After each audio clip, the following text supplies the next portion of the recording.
کیا پاکستان سے تھیلیسیمیا کا مکمل خاتمہ ممکن ہے؟ کیا ہم ایک ایسا ملک بن سکتے ہیں جہاں کسی بھی بچے کو پیدا ہوتے ہی خون کی بوتلوں کی ضرورت نہ پڑے؟ جواب ہے ہاں۔ اٹلی، قبرص اور مالدیپ جیسے ممالک نے یہ کر دکھایا ہے۔ انہوں نے خون کے اس کرب کو جڑ سے اکھاڑ پھینکا ہے۔ انہوں نے ثابت کیا ہے کہ صحیح منصوبہ بندی اور آگاہی سے اس بیماری کو ختم کیا جا سکتا ہے۔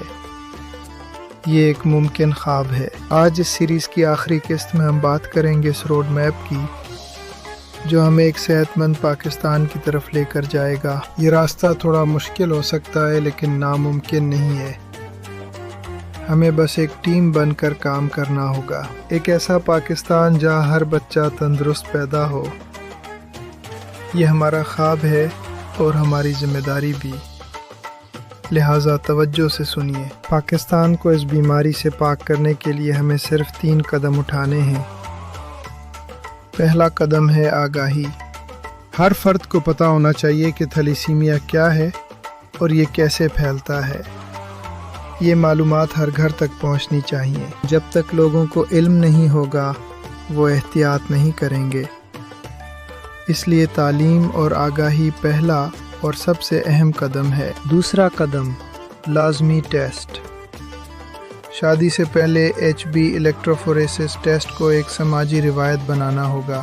یہ ٹیسٹ نہایت سادہ اور سستا ہے لیکن یہ ایک خاندان کی پوری زندگی بدل سکتا ہے۔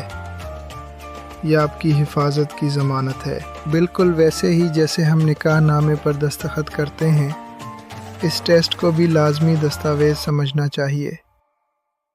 یہ عقل مندی ہے۔ تیسرا قدم قبل از پیدائش تشخیص۔ اگر 2 مائنر افراد کی شادی ہو چکی ہے تو حمل کے پہلے ہفتوں میں یہ ٹیسٹ کیا جا سکتا ہے۔ اس سے پتہ چل سکتا ہے کہ بچہ صحت مند ہے یا نہیں۔ یہ سائنسی طریقہ کار ہمیں بڑے دکھ سے بچا سکتا ہے۔ ہمیں اسے اپنانا ہوگا۔ حکومت پاکستان نے سندھ اور کچھ دیگر صوبوں میں شادی سے پہلے ٹیسٹ کا قانون منظور کیا ہے، لیکن صرف قانون کافی نہیں ہو۔ جب تک ہم بطور معاشرہ اسے اپنی ذمہ داری نہیں سمجھیں گے، یہ زنجیر نہیں ٹوٹے گی۔